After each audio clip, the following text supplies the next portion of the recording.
Sometimes going home means facing the people who never believed in you. Sometimes it means planting something beautiful in ground that everyone else has given up on. Marla Devine is 58 when she returns to the mountain hollow where she was born. She carries a hand-sewn pack and seeds saved in paper envelopes. Her family still lives in the old timber cabin, and they laugh at her garden. Purple cabbage, marigolds, strange yellow gourds. Her nephew calls it witch lettuce, but Marla plants anyway. As the season turns, her harvest begins to change things. The mockery fades. The land responds to something her family doesn't understand, and long-buried truths start breaking through the soil. What happens when one woman's quiet return forces everyone to face what they've been running from for 30 years? Before we continue, tell us where you're tuning in from. And if this story touches you, subscribe, because tomorrow I've saved something extra special for you. The mountain road hadn't changed in 30 years. Marla Devine walked it the same way she had as a girl, though her knees protested more now, and her pack felt heavier than it should. The canvas bag, hand-sewn and patched in 3 places, held everything that mattered: a change of clothes, a wool blanket, and 27 envelopes of seeds she'd been saving for a decade. Each envelope was labeled in her careful handwriting: purple cabbage, lemon marigolds, Japanese eggplant, bitter melon. The hollow opened before her just past the old lightning-struck oak. She stopped there, catching her breath, looking down at the land she'd left behind. The timber cabin sat in the clearing like it always had, smoke rising from the stone chimney. Someone had added a metal roof, replaced the porch railings, but the barn still leaned to the left, and the creek still cut silver through the meadow. She'd been gone 30 years. 30 years since the argument, the hard words, the door closing behind her. 30 years since she'd seen her mother alive. Marla adjusted her pack and started down the trail. Vernon was splitting wood when she came into the clearing. Her older brother had gone grey, his shoulders thicker, but stooped now. He looked up at the sound of her boots on the gravel, and his face went still. The axe stopped mid-swing. Marla. Vernon. They stood looking at each other across the woodpile. His wife Pauline appeared in the cabin doorway, wiping her hands on her apron. Her expression said everything: surprise, suspicion, and something harder underneath. "What are you doing here?" Vernon asked. "I came home. Bit late for that." Marla set her pack down. "I know." Pauline came down the porch steps, her arms crossed. She'd aged, too, her face lined and tired. "You can't just show up after all this time and expect—" "I don't expect anything," Marla said quietly. "I just need a place to stay for a while. I'll work. I won't be any trouble." Vernon stuck the axe in the chopping block. "Mama's gone, if that's what you came for. Been gone 12 years. The words hit like a fist. Marla had known, of course. A cousin had written her a short letter. But hearing it from Vernon's mouth made it real in a way that letter never had. "I know," she said again. "She waited for you." Vernon's voice was hard. Every day she watched that road. Marla's throat closed. She looked at the ground. Pauline touched Vernon's arm. "Let her sleep in the barn loft if she wants. But I'm not feeding her." Vernon studied Marla for a long moment, then nodded. "Barn's open. Stay out of the house." He turned back to his wood. The conversation was over. Marla picked up her pack and walked to the barn. Behind her, she heard Pauline's voice, low and angry, and Vernon's rumbling response. She didn't listen. She pushed open the barn door and climbed the ladder to the loft. The space smelled like hay and old wood. Dust hung in the light from the single window. Someone had stored boxes up here, old furniture, tools that didn't work anymore. Marla cleared a spot in the corner, laid out her blanket, and sat down. Through the window, she could see the creek and the meadow beyond. The land looked tired. The fences needed mending. The meadow grass grew high and wild, ungrazed. Whatever was happening here, the family was barely holding on. She unpacked her seeds and arranged them in a neat row. Tomorrow, she'd find a place to plant. That night, lying in the dark, she heard voices from the cabin. The walls were thin, and sound carried across the clearing. She heard Vernon's 2 sons arguing about money. She heard Pauline's sharp corrections to someone younger, a grandchild maybe. She heard the creak of chairs, the clatter of dishes, the rhythms of a family living together in too small a space with too heavy burdens. She pulled the blanket up to her chin and closed her eyes. In the morning, she woke to bird song and distant voices. She climbed down from the loft and found a spot by the creek where she could wash her face in the cold water. The sun was just clearing the eastern ridge, painting the hollow gold. She walked the property, staying out of sight. The cabin yard was cluttered with broken equipment, old tires, things that should have been hauled away. The garden plot behind the cabin was overgrown with weeds. Nobody had planted there in years. She followed the creek downstream until she found what she was looking for, a flat piece of ground near the water, out of sight of the cabin, but not too far. The soil was rich here, dark and loamy. It would drain well but stay moist. Perfect. Marla knelt and dug her fingers into the earth. It felt right. This was the place. She went back to the barn and found a rusted spade, a bent rake, and a length of rope.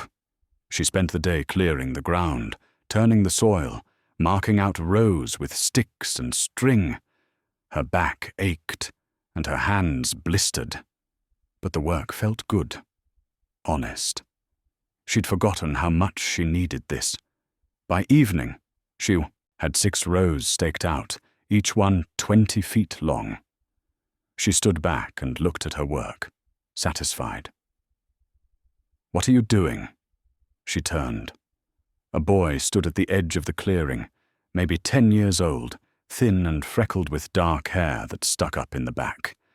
He watched her with curious eyes. "Planting a garden," Marla said. "Why?" "Because that's what I do." The boy came closer, looking at the rows. "Grandpa Vernon says you're Aunt Marla. Says you left before I was born." "That's right. Why'd you leave?" "That's a long story. Mama says you're strange, says we shouldn't talk to you." Marla smiled a little. "Your mama might be right." The boy grinned. "I'm Cody." "Nice to meet you, Cody." He squatted down and poked at the dirt with a stick. "What are you going to plant?" "All sorts of things. Vegetables, flowers, herbs." "Can I help?" "If your mama says it's okay." "She won't." He stood up, brushing off his hands. "But I'll come back anyway." He ran off before Marla could say anything else. She worked until dark, then climbed back to the loft. Someone had left a plate of food at the bottom of the ladder. Cold beans, a piece of cornbread, an apple. She took it up to her space and ate slowly, grateful. The next morning, she began planting. She started with the purple cabbage, pressing each seed into the soil with her thumb, covering it gently, moving down the row. Then the marigolds, the eggplants, the bitter melon. She planted the strange yellow gourds her mother had loved, the ones shaped like swans' necks. She planted herbs she'd bought from an old woman in Kentucky, sage and feverfew, and something the woman had called devil's walking stick. She worked steadily, methodically, talking to the seeds as she planted them. It was something her mother had done, something Marla had laughed at as a girl. But somewhere in her travels, she'd started doing it too. She told them what they were, where they'd grow, what she needed from them. By afternoon, all 6 rows were planted and watered. Marla sat back on her heels, exhausted and satisfied. She heard laughter from the direction of the cabin. Turning, she saw 3 people standing at the edge of the clearing. Pauline, a young woman about 30, and a man around the same age. They were looking at her garden and laughing. "What is that supposed to be?" the young woman called. "Which lettuce?" the man said, loud enough for Marla to hear. "Just like Grandma used to plant." They laughed harder and walked away. Marla turned back to her rose. The words stung, but she'd expected them. She'd expected worse. She stood and brushed the dirt from her knees. The seeds were planted. Now came the hard part, waiting for them to grow, and waiting for her family to see that she hadn't come back to cause trouble. She'd come back to heal something that had been broken for too long. She just hoped the ground would let her. That evening, sitting in the loft with the last light fading, Marla pulled out a small photograph she'd carried with her for 30 years. It was creased and faded, the colors washed out, but she could still make out the 2 figures, a young woman and a girl, standing in a garden. The woman's hand rested on the girl's shoulder. Both were smiling. Marla touched her mother's face with one finger. "I'm here, Mama," she whispered. "I'm finally here." She tucked the photograph back into her pack and lay down to sleep, listening to the creek and the night birds and the distant sounds of her family's life continuing without her. Tomorrow, she'd tend the garden. And the day after that. And the day after that. Eventually, something would grow. The garden grew faster than it should have. Within a week, green shoots pushed through the soil. Within 2 weeks, the rows were thick with seedlings. Marla watered them each morning and evening, pulling weeds, checking for pests, talking to them the way her mother had. She was thinning the cabbage seedlings when she heard something shift in the barn behind her. She turned and saw Cody climbing down from the loft, a guilty look on his face. "What were you doing up there?" she asked. "Nothing." He came closer, his hands shoved in his pockets. "I was just looking around. Find anything interesting?" "Lots of old junk." He paused. "And this." He held out a small leather-bound book. The cover was worn smooth, the pages swollen with age. Marla's breath caught. She took the book with careful hands, opening it slowly. The pages were covered in her mother's handwriting, neat, precise lines of notes and dates and plant names. "Where did you find this?" "In a box under some tarps." "Is it important?" Marla's eyes filled with tears. "Yes, it's very important." She sat down right there in the dirt, the book open in her lap.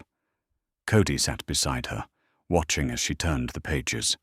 Her mother's voice came through in every line, observations about the weather, notes about which plants thrived together, sketches of leaf shapes and root systems. And there, tucked into the middle pages, were small envelopes, each one labeled with a year and a type of seed. "She saved these," Marla whispered. "All these years." "Saved them for what?" "For me." Marla looked at the dates on the envelopes. The most recent was from 12 years ago, right before her mother died. "She must have known I'd come back eventually." Cody leaned closer. "What do they say?"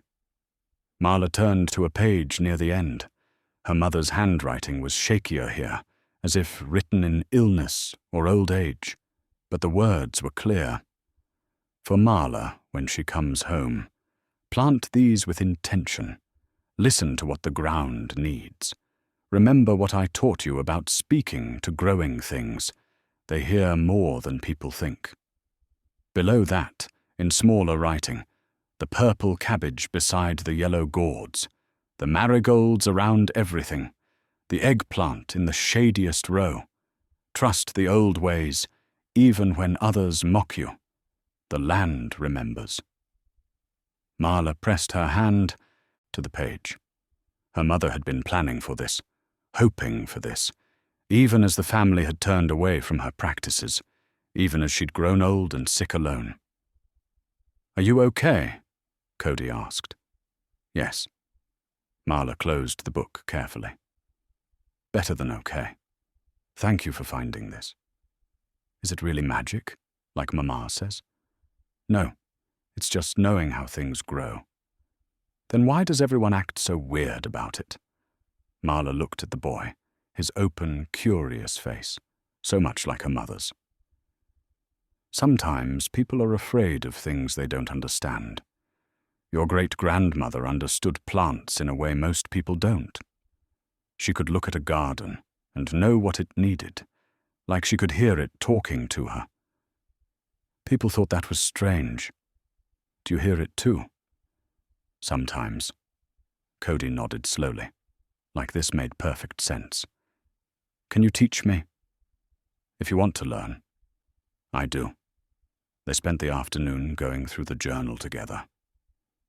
Marla showed Cody her mother's notes about companion planting, about moon phases and soil temperature, about the difference between feeding the plant and feeding the soil. The boy asked good questions, and Marla found herself telling stories about her childhood, about working in the garden with her mother, about the strange things they'd grown. She was so absorbed in the journal that she didn't hear Vernon approaching until he was standing right over them. "What are you doing?" Marla looked up. Her brother's face was tight with anger. "Just reading Mama's old journal." "Where'd you get that?" "I found it," Cody said quickly. "In the barn." Vernon's jaw worked. "Give it here." "Vernon, give it here, Marla. That's family property." Marla stood slowly, holding the journal against her chest. "It is family property. Mama left it for me." "She didn't leave you anything." "You weren't here." The words hung in the air between them. Cody looked from his grandfather to his aunt, his expression confused and worried. "I wrote to her," Marla said quietly. "Every month for the first 5 years." "Did she get those letters?" Vernon's face darkened. "I don't know what you're talking about." "I think you do." He stepped closer. "You left. You walked away from this family, from this place, from her. You don't get to come back now and pretend like it was anybody's fault but your own." "I left because you told me to," Marla said, her voice steady. "I left because you said I was filling Mama's head with nonsense, that I was making her worse. Remember? You said this place would be better off without me. You were encouraging her craziness. I was learning from her." "Same thing." Vernon reached for the journal, but Marla stepped back. "Don't stir up that old nonsense again, Marla. It nearly broke this family once. Mama spent her last years alone because people thought she was touched in the head, and you helped put that idea in their minds." "That's not true, isn't it?" Vernon's voice rose. "You want to plant your weird garden, fine. But don't go dragging the boy into it. Don't go filling his head with the same crazy ideas." "They're not crazy ideas, they're just, I don't want to hear it." Vernon grabbed Cody's arm. "Come on, son. Your mother's looking for you." Cody pulled away. "I want to stay with Aunt Marla." "Now?" The boy looked at Marla helplessly, then let his grandfather lead him away. At the edge of the clearing, Vernon turned back. "Stay away from him, Marla, and stay away from the family. You're only here because I'm allowing it, and that can change any time." He walked away, Cody trailing behind him. Marla stood alone in the garden, the journal clutched in her hands, her heart pounding. The confrontation had shaken her more than she wanted to admit. But beneath the hurt and anger, something else was growing. Determination. She looked down at her mother's handwriting, at the seeds saved so carefully, at the instructions written with such hope. Her mother had believed she would come back, had waited for her, had prepared this gift. Vernon could threaten all he wanted. She wasn't leaving. Not until she'd done what she came here to do. That evening, Marla sat in the loft and read the journal from beginning to end. It was more than just planting notes. It was a record of her mother's life, her thoughts, her loneliness. There were entries about the family's judgment, about neighbors who stopped visiting, about the isolation that had grown as her mother's practices became more known. There were also entries about Marla, hopes that she was well, prayers for her safety, regrets about the argument that had driven her away, and on the last page, dated 2 weeks before her mother died. I've kept the seeds for her. I've written down everything I know. If she comes back, when she comes back, she'll have what she needs to start again. The land will help her. It helped me, even when nobody else would. Tell her I forgive her. Tell her I never stopped loving her. Tell her the garden remembers. Marla pressed the journal to her chest and wept for her mother, for the lost years, for the misunderstanding that had kept them apart. When the tears finally stopped, she felt hollow and exhausted, but also strangely clear. She knew what she had to do. She'd plant the garden according to her mother's instructions. She'd tend it faithfully, and she'd prove, if only to herself, that her mother's knowledge had been real, valuable, and worth preserving. The mockery would continue. The family would resist, but the garden would grow. And maybe, in time, the wounds would heal too. Marla rose before dawn every morning to tend the garden. She followed her mother's instructions precisely. Purple cabbage beside yellow gourds, marigolds planted in circles around the other vegetables, eggplants in the shadiest row. The combinations seemed random, even wrong, but she trusted the journal. The garden responded. Within 3 weeks, the plants were thriving in ways that defied her experience. The cabbage heads swelled purple and tight. The marigolds bloomed in brilliant gold clusters. The eggplants hung dark and heavy from their stems, and the strange yellow gourds twisted into shapes like question marks. She noticed other things too. The soil around the marigolds stayed looser, easier to work. The cabbage never showed signs of aphids or caterpillars. The eggplants seemed to produce more in the shade than they should have. It was as if the plants were working together, supporting each other in ways she couldn't quite explain. Every morning, she found Cody watching from a distance. He never came close. Vernon's orders were clear. But he watched. Sometimes she'd wave, and he'd wave back before running off. On a Tuesday morning, she found something hanging above the barn door, a braided rope of dried herbs, weathered and brittle with age. She recognized her mother's work immediately. Sage, feverfew, and something else she couldn't identify. It must have been hanging there for years, forgotten by everyone, but enduring through seasons. She left it where it was. A small protection, her mother might have said. A thin line between folk wisdom and superstition, others would say. Marla didn't care which it was. It felt like a blessing. The family kept their distance. Pauline glared at her when they passed in the yard. Vernon's oldest son, Derek, made a point of laughing loudly whenever he saw the garden. His wife shook her head and muttered to the other women. Only the youngest children showed curiosity, and they were quickly pulled away. But Marla noticed something else too. A small section of the garden that had seemed beyond hope, where the soil was hardest and driest, suddenly burst into life after a night of gentle rain. The seedlings there grew thick and strong, as if the earth itself had decided to cooperate. She was weeding this section when Pauline appeared at the edge of the garden. "You're wasting water," Pauline said, without preamble. Marla sat back on her heels. I'm using the creek water, same as everyone.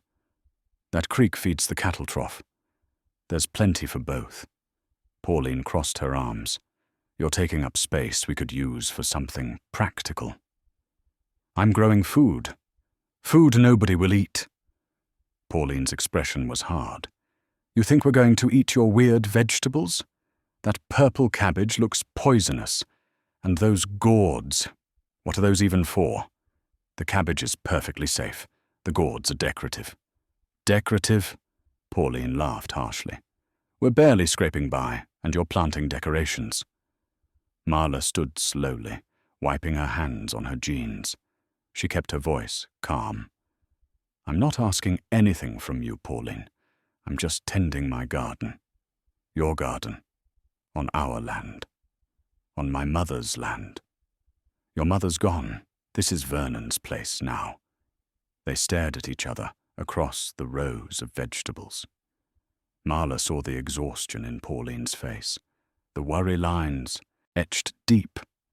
This woman was carrying too much, and the anger she directed at Marla was just spillover from larger fears.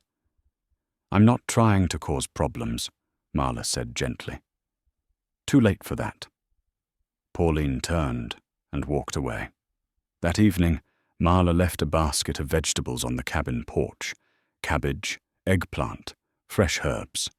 In the morning, the basket was still there, untouched. She tried again the next day. And the next. Each time, the vegetables sat until they began to wilt, then disappeared. Tossed out, she assumed, or fed to the animals. On the fourth day, the basket was gone, but not thrown away. She found it by the back door, empty and clean. A small concession, maybe. Or maybe Pauline had just needed a basket. Cody started appearing in the mornings again, a little closer each time. On Thursday, he was standing right at the edge of the garden when Marla arrived. Morning, she said. Morning. He shifted his weight from foot to foot. Grandpa's still asleep. He's been sick. What kind of sick? Coughing. All night, every night. Mama says it's just a cold, but it sounds bad. Marla frowned. How long has he been coughing? Couple weeks, maybe. He should see a doctor. He won't. Says we can't afford it. Cody kicked at a stone. Can I help you water? I thought you weren't supposed to talk to me. I'm not, but everyone's still asleep, and I'm good at keeping secrets. Marla smiled. All right then. Grab that watering can. They worked together in the early light, Cody asking questions about each plant, Marla answering patiently. The boy learned fast and listened well. He had his great-grandmother's curiosity, her willingness to pay attention to small things. Why do you talk to them? He asked, as Marla whispered something to a struggling eggplant. Because it helps me pay attention. When I talk to a plant, I notice things. If it's drooping, if the leaves are the wrong color, if something's eating it. Grandma used to do that too. Dad says it made people think she was crazy. What do you think? Cody considered this seriously. I think people call things crazy when they don't understand them. That's wise. Dad says you're filling my head with nonsense. Am I? No. Cody set down the watering can. You're just teaching me about plants. That's not nonsense. A door slammed at the cabin. They both turned to see Derek striding toward them, his face dark with anger. Cody, get over here. The boy's shoulders sagged. I have to go. I know. I'm sorry. Don't be sorry. You didn't do anything wrong. Cody ran back to the cabin. Marla watched Derek grab the boy's arm and drag him inside, glancing back once at Marla with pure hostility in his eyes. She turned back to the garden and tried to ignore the sick feeling in her stomach.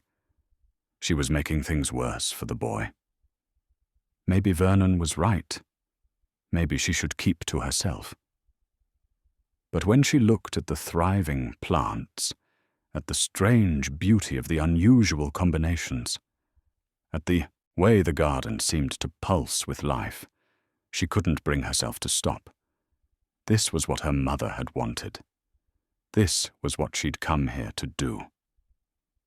She spent the rest of the morning working alone, pulling weeds, checking soil moisture, tying up tomato plants that were already flowering. The physical work calmed her mind, and by noon she felt steadier.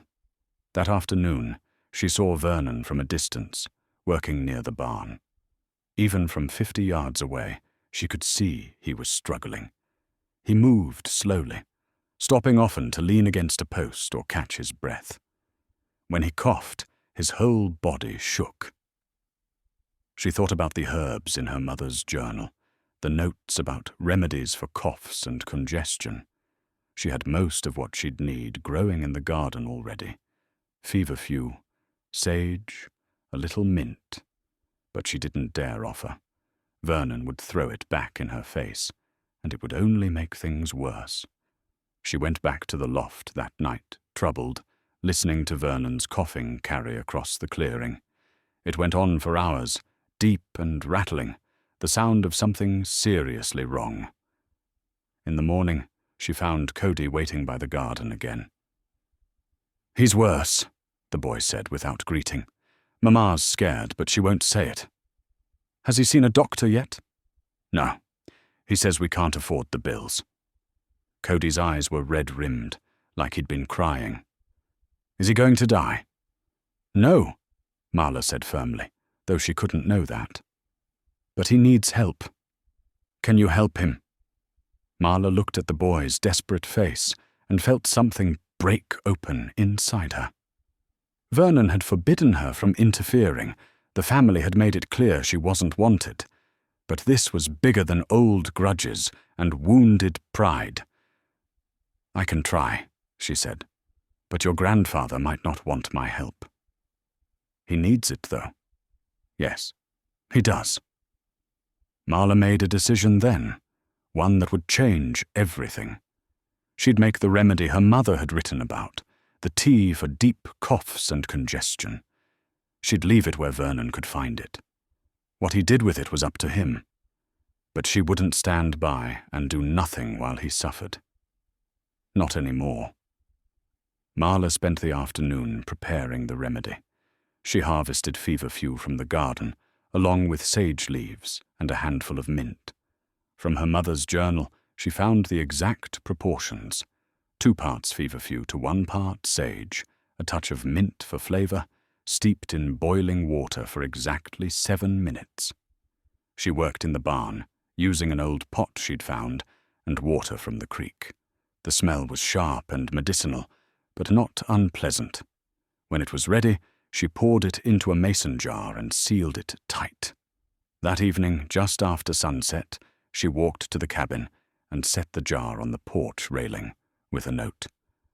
"For the cough, drink it warm, 3 times a day. M."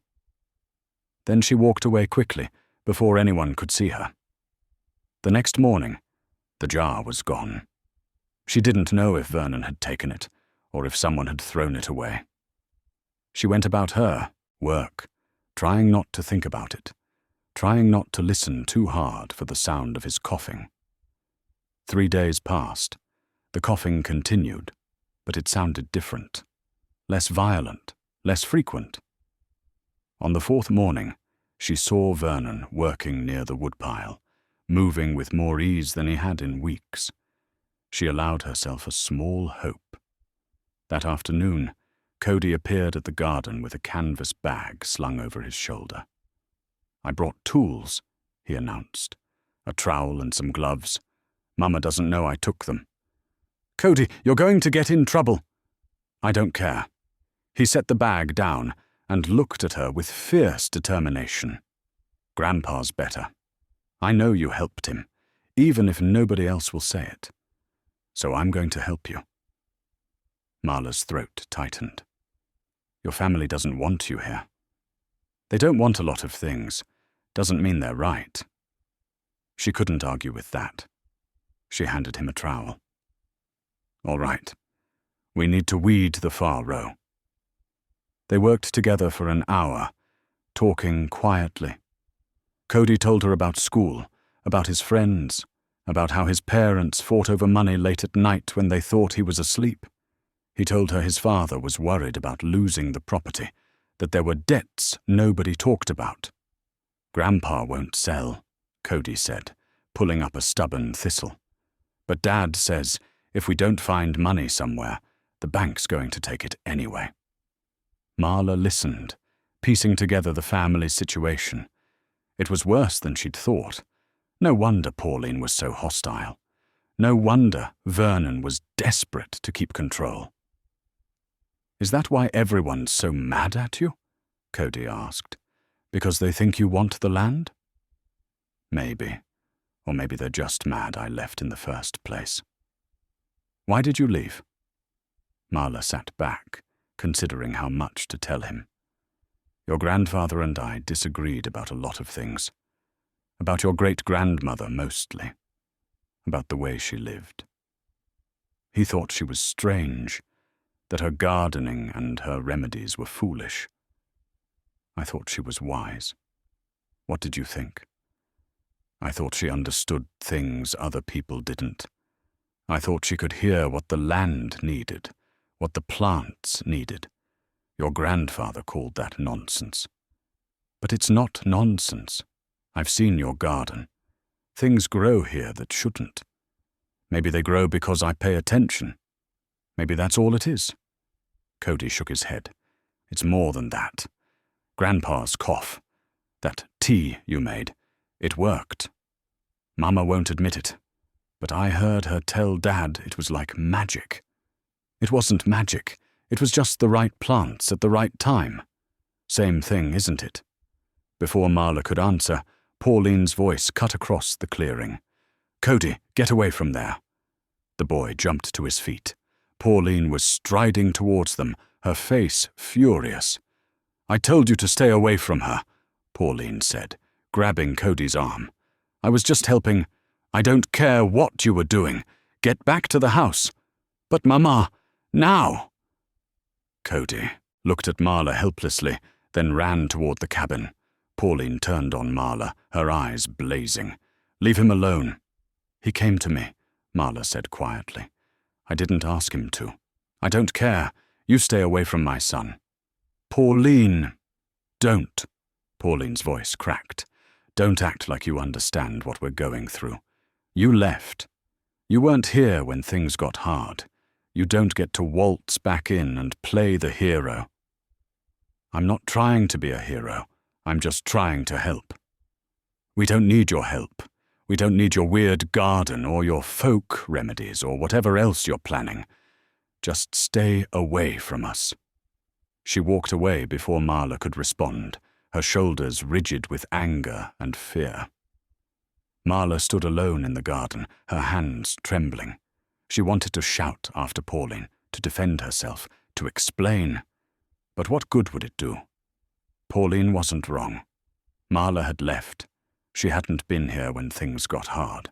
She couldn't undo that. That night, lying in the loft, Marla heard Pauline crying. The sound carried across the clearing, raw and broken. She heard Vernon's low voice, trying to comfort his wife. She heard the murmur of their conversation, too quiet to make out words, but the emotion was clear. Fear, exhaustion, desperation. She pulled her blanket over her head, trying to block it out, but the sound stayed with her. In the morning, she found an old woman standing at the edge of the garden. The woman was small and bent, her white hair pulled back in a loose bun. She wore a faded house dress and carried a cloth bag. "You're Marla," the woman said. It wasn't a question. "Yes."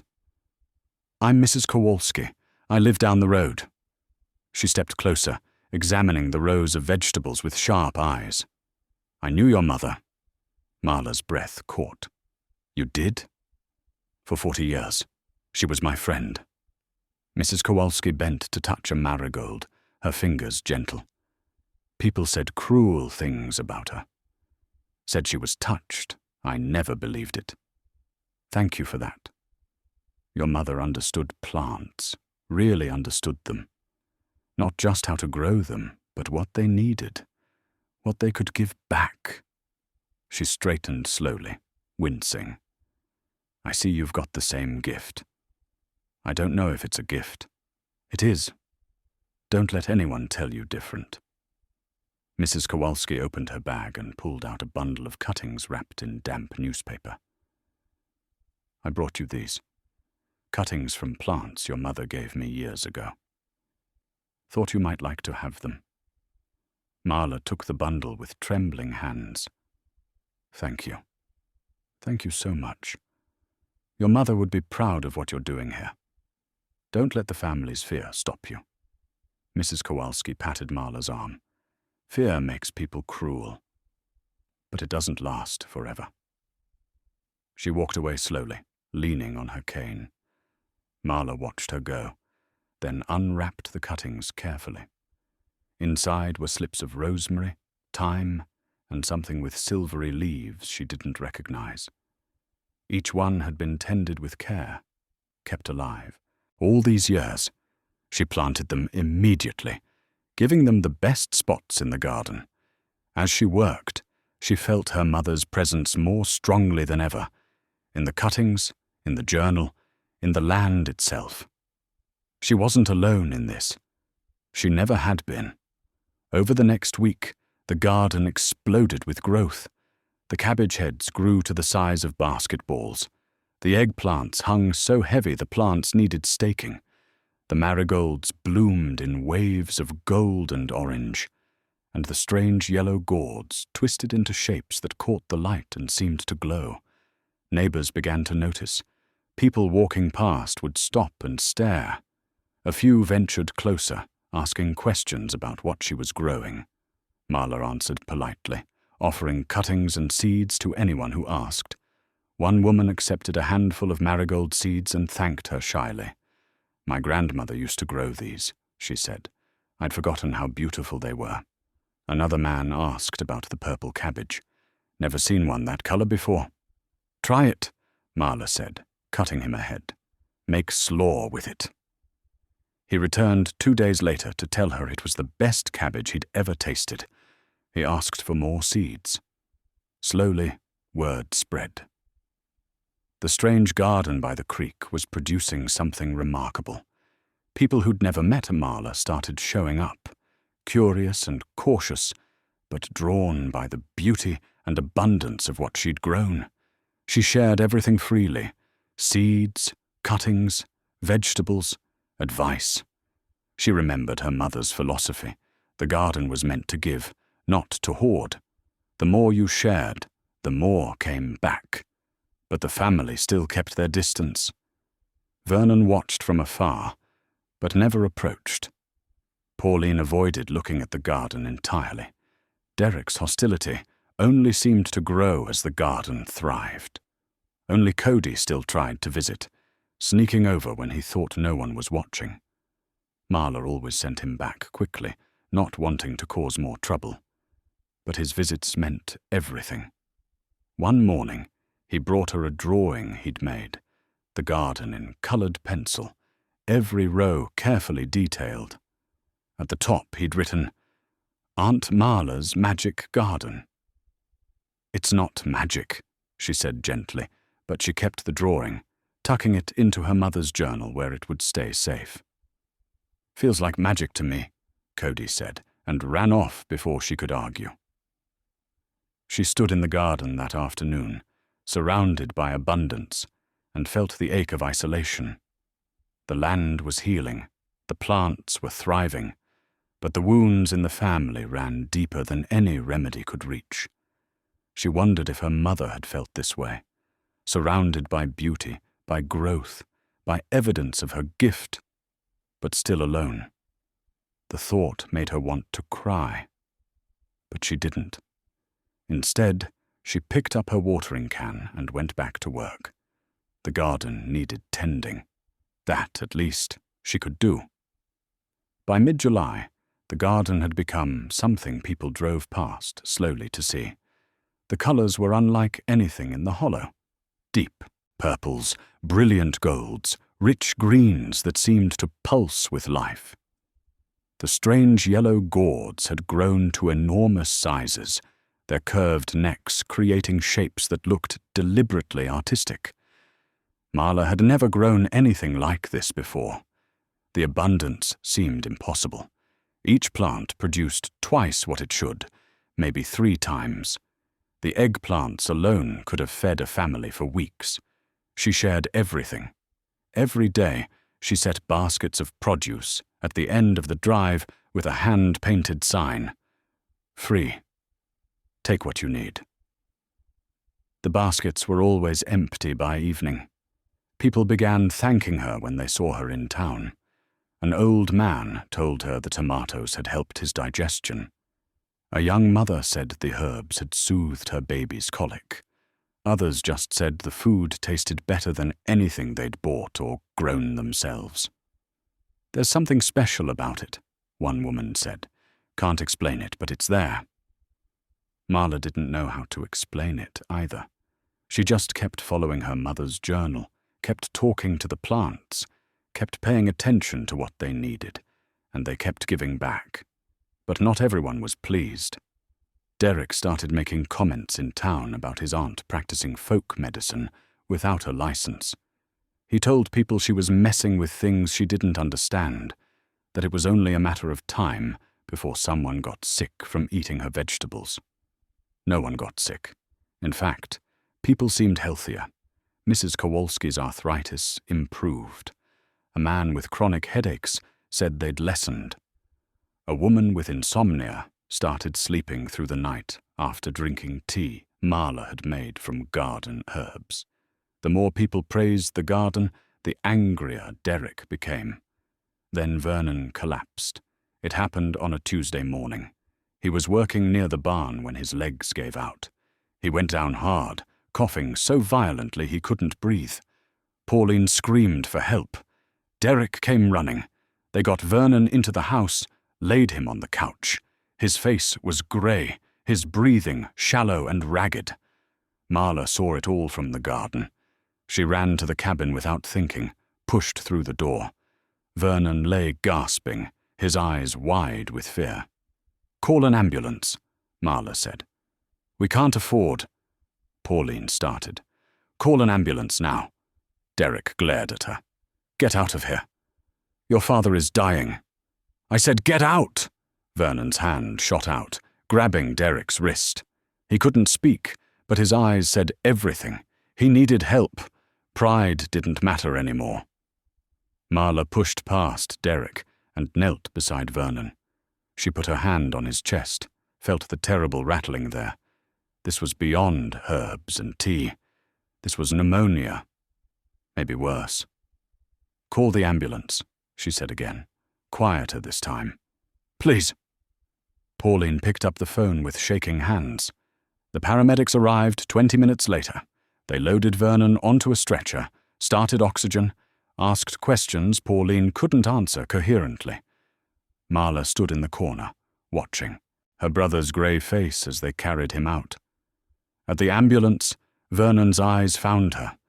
He tried to say something, but the oxygen mask prevented it. She saw the word on his lips anyway.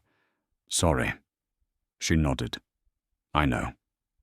They took him away, sirens wailing up the hollow road.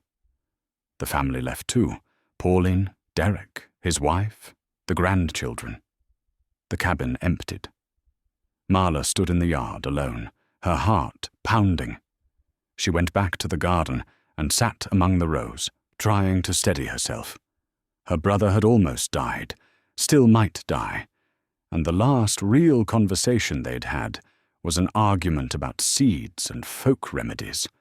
She pulled out her mother's journal and flipped to the back pages, looking for anything that might help. There were notes about pneumonia, about wet coughs and fluid in the lungs. Her mother had written about making poultices, about steaming herbs, about— there, at the bottom of the page, "For Vernon, if he ever needs it." Her mother had written a specific remedy for Vernon, a tea made from feverfew, mullein and elderflower, instructions for a steam treatment, notes about how stubborn he was, how he'd resist help, how he needed to be approached gently. Even after everything, their mother had tried to protect him, had planned for this. Marla pressed her hand to the page and made a decision. She spent the afternoon preparing the remedy. She had feverfew and elderflower in the garden, the mullein she found growing wild near the creek. She followed her mother's instructions exactly, brewing the tea in the barn, preparing a mixture for steaming. By evening, she had everything ready in a basket, the tea in mason jars, the steaming herbs in cloth bags, written instructions for how to use them. She carried the basket to the cabin and left it on the porch with a note. From Mama's journal. For Vernon's lungs. Use it or don't, but it's here if you need it. Then she walked back to the barn and waited. 3 days later, Pauline came to the garden. Her eyes were red-rimmed, her face exhausted. She stood at the edge of the rows, not speaking. Marla straightened from her weeding. "How is he?" "Better." Pauline's voice was hoarse. "They're keeping him a few more days, but the doctor says he's turning a corner." "That's good." "They asked what we'd been giving him, said his lungs were clearing faster than they expected." Pauline looked at the ground. "I told them about your tea." Marla waited. "The doctor said it might have helped, or might have done nothing. He couldn't say for sure." Pauline finally looked up, meeting Marla's eyes. "But I know it helped. Vernon knows it too." "I'm glad." Pauline wrapped her arms around herself. "I've been cruel to you. You've been scared. That's not an excuse." "Maybe not, but it's a reason." Marla set down her trowel. "You're trying to hold your family together. I understand that." "Do you? Because you left. You weren't here for any of it. The hard years, the financial troubles, watching Vernon work himself sick trying to keep this place. You weren't here. You're right. I wasn't." The simple acknowledgement seemed to deflate Pauline's anger. She sagged a little, looking smaller and more tired than ever. "Why did you come back?" she asked. "Because I needed to. Because I spent 30 years running from this place, and I was tired of running. What do you want from us?" "Nothing." Marla spread her hands. "I just want to be here, to grow things, to maybe heal some of what broke when I left. You can't just fix 30 years. "No, but I can start trying." Pauline was quiet for a long moment. Then she said, "The tea worked. Whatever you put in it, it worked. Vernon was coughing up stuff for 2 days, and then suddenly he could breathe again. That's what it's supposed to do." "How did you know?" "Mama wrote it down, in her journal. She made the recipe for Vernon, specifically." Pauline's eyes filled with tears. She knew he'd need it. She hoped he wouldn't, but she prepared for it anyway. She loved him so much, even after... Pauline stopped, wiping her eyes. I never understood that. How she could still love him after the way he treated you. After what he said. That's what family does. You love them even when they hurt you. Is that why you came back? Partly. Pauline nodded slowly. She turned to leave, then stopped. "The vegetables. The ones you've been leaving on the porch. We've been eating them." "I know.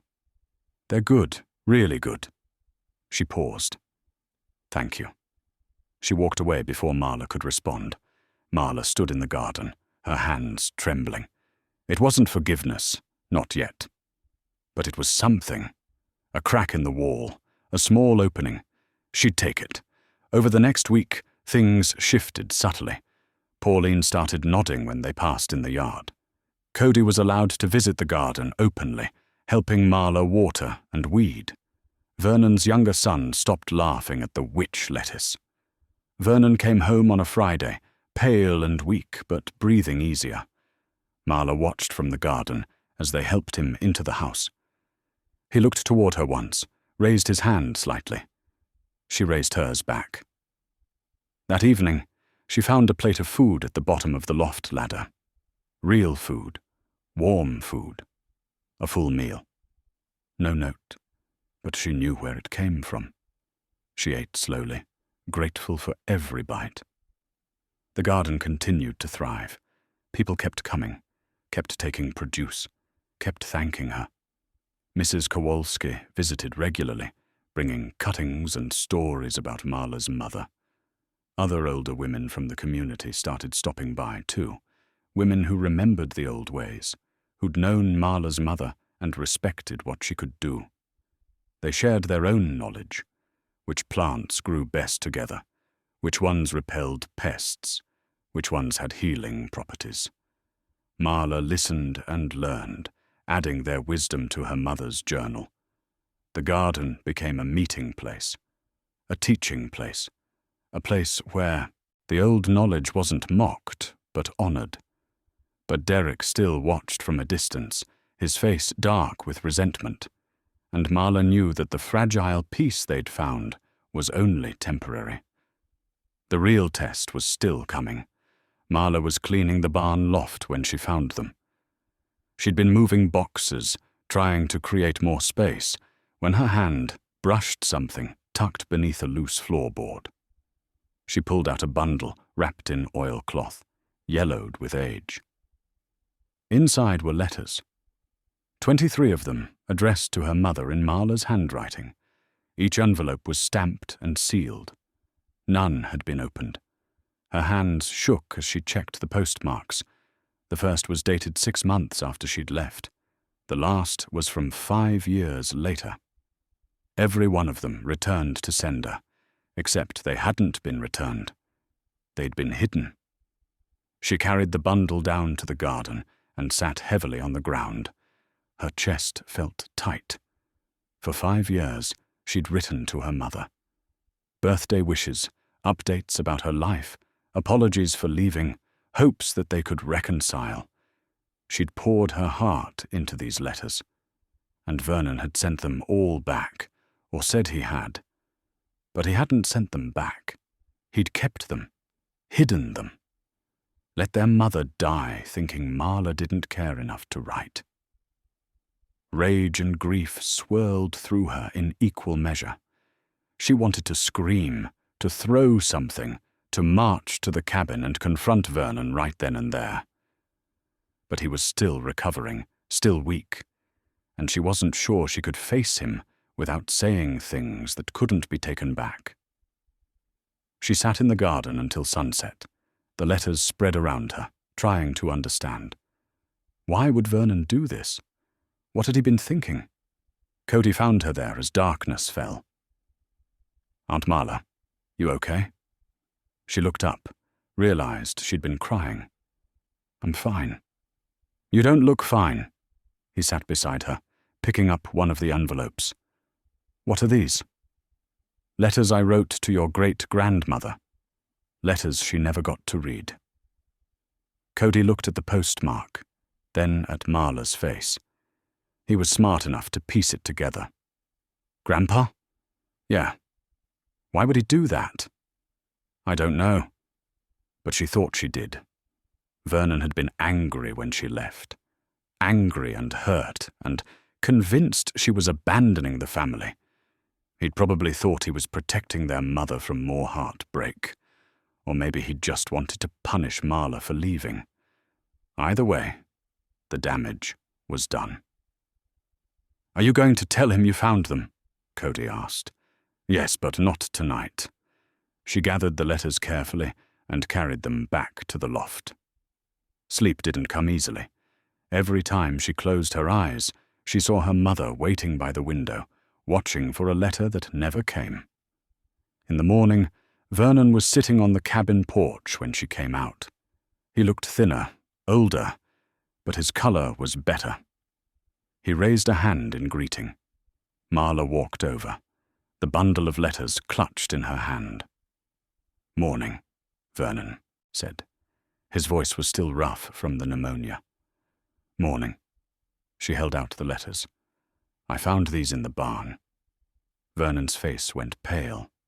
He didn't reach for them. You told me you sent them back, Marla said quietly. You told me Mama knew I'd tried to reach out. Marla? She died thinking I didn't care. She died thinking I'd abandoned her completely. Vernon looked at the porch boards. I thought I was doing the right thing. The right thing? You left. You broke her heart. I couldn't. He stopped, his jaw working. Every time you wrote, it stirred everything up again. She'd cry for days. I thought if the letters stopped, she could finally move on. She was my mother. She was mine, too. Vernon's voice cracked. And I watched her grieve for you every single day. I watched her plant those damned seeds and write in that journal, always talking about when you came back, when you came home. It was killing her, Marla. The hoping. So you killed it instead? Yes. He looked at her then, his eyes red. I killed the hoping. I told her you'd moved on, started a new life, didn't want to come back. I made her believe it so she'd stop waiting. Marla's breath caught. You told her I didn't want to come home. I had to. She wouldn't let go otherwise. My God, Vernon. I know. Tears ran down his weathered face. I know what I did. I've known for 12 years. When she died, she said, his voice broke completely. She said to tell you she understood, that she didn't blame you, that she loved you anyway. Marla sank onto the porch steps, her legs giving out. Her mother had died thinking Marla didn't want her, had died forgiving her for abandonment that was never real. I thought you'd come back, Vernon said. After she died, I thought you'd come for the funeral, and I could explain, and maybe... He gestured helplessly. But you didn't come. I didn't know she'd died until 3 weeks later. A cousin finally tracked me down. Vernon's face crumpled. Oh, God. They sat in silence, the weight of 30 years of misunderstanding crushing down on them both. Marla wanted to hate him. Part of her did. But she could also see the fear in his face, the guilt he'd been carrying, the terrible logic that had seemed right at the time. I can't forgive you, she said finally. Not yet. I know. But I understand why you did it. That's something, at least. Vernon nodded, wiping his face with a rough hand. The garden. The way you've been helping people. The way you've been here, even when we've been cruel. That's more than I deserve. It's not about what you deserve. It's about what Mama wanted. What did she want? Marla pulled out her mother's journal and opened it to the last page. She read aloud, Tell her I forgive her. Tell her I never stopped loving her. Tell her the garden remembers. Vernon broke down completely then, his shoulders shaking with sobs. Marla sat beside him, not touching, not comforting, but present, bearing witness to his grief and regret. When he finally composed himself, he said, I don't know how to make this right. You can't, but you can stop making it worse. How? Let me stay. Let me tend the garden. Let Cody learn from me. Stop fighting what Mama tried to build here. Vernon was quiet for a long time. Then he said, There's something else you need to know. He went into the house and came back with a wooden box. Inside were papers, legal documents, yellowed with age. Mama left a will, Vernon said. She left you half the property, the half with the creek and the meadow. Marla stared at him. What? I never filed it. I couldn't face trying to contact you, not after what I'd done. So I just... He gestured helplessly. I pretended it didn't exist. The land stayed in my name. Vernon, you could take it, right now. You could take what's yours and force us off the rest. We're so deep in debt, we'd have no choice but to sell. Marla looked at the deed, at her mother's signature, At the date, 2 weeks before she died, her mother had been making sure Marla would have something to come back to, even knowing she might never see her daughter again. "Derek knows," Vernon said. "He found the papers last month. That's why he's been so hostile. He's terrified you'll take the land." "Is that why he tried to destroy the garden?" Vernon looked sharply at her. "What?" "He was going to burn it. A few nights ago. Cody stopped him." "Jesus." Vernon put his head in his hands. "I didn't know. He's scared. You're all scared. What are you going to do?" Marla looked at the deed for a long moment, then set it back in the box. "I'm going to think about it." She stood and walked back to the garden, leaving Vernon on the porch with the weight of his secrets finally exposed. That afternoon, she spread her mother's map across the ground, the hand-drawn property map that showed not boundaries, but growing zones, water sources, sunny spots, and shaded hollows. Her mother hadn't seen the land as something to own, but as something to tend, a living thing that needed care, not control. Marla traced the lines with her finger, understanding finally what her mother had been trying to tell her. The inheritance wasn't about property. It was about responsibility, about being a steward of something larger than yourself. She knew what she had to do, but the knowing didn't make it easier. That evening, Derek came to the garden.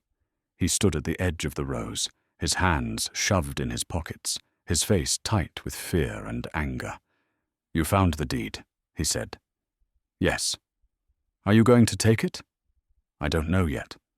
This is our home, my kids' home. You can't just, I know what it is." Marla set down her trowel and stood. "I grew up here too, remember? Then you know what it would do to us if you took half. We're barely hanging on as it is." "I know. So what do you want? Money? Because we don't have any." "I don't want money." "Then what?" Derek's voice rose. "What do you want from us?" "I want what Mama wanted, for this family to stop tearing itself apart." Derek laughed harshly. "Good luck with that." "Your father almost died, Derek. Don't you think that changes things?" "What's it supposed to change? We still can't pay the bills. We still might lose this place. You coming back doesn't fix any of that." "Maybe not. But fighting each other doesn't fix it either." Derek looked at her for a long moment, some of the anger draining from his face. "Why did you come back, really?" "Because I was tired of being gone. Because I had nowhere else to go. Because I wanted to know if I could grow something here besides regret." "Can you?" "I'm trying." He nodded slowly, then turned and walked away. Marla stood in the garden as the sun set, surrounded by abundance, holding a deed that could destroy what little peace they'd found. The choice in front of her was clear, but the right answer wasn't. She thought about her mother, planting seeds year after year, writing in her journal, hoping her daughter would return. She thought about Vernon, making terrible choices out of love and fear. She thought about Pauline and Derek and Cody, all trapped by circumstances they couldn't control. And she thought about the garden, thriving despite everything, giving back more than had been planted. Maybe that was the answer right there. Maybe the land was trying to teach her something her mother had always known, that abundance comes from giving, not from holding tight. She just had to find the courage to let go. Marla called a family meeting 3 days later.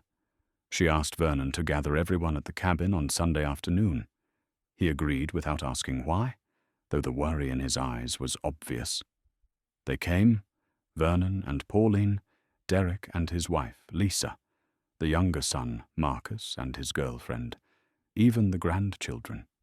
They filled the cabin's main room, sitting on chairs and the couch, some standing against the walls. The atmosphere was tense, expectant. Marla stood by the fireplace, the wooden box in her hands. "I found something in the barn," she began. "Letters I'd written to Mama. Letters Vernon hid from her." The room went silent. Pauline looked at Vernon sharply. Derek's face hardened.